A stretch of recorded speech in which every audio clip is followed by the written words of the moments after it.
vintage footage back before I started my YouTube channel. This is an 8,000 square foot commercial facility. We did the carpet cleaning using the SETT process, using a RotoSet machine to clean the carpet. And this footage is, as you can see, before and afters essentially.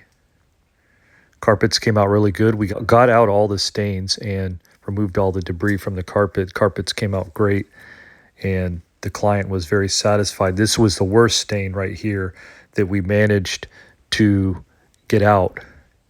And we came back the next day, and I believe that picture right here is the next day, to see if those stains came back, and they did not.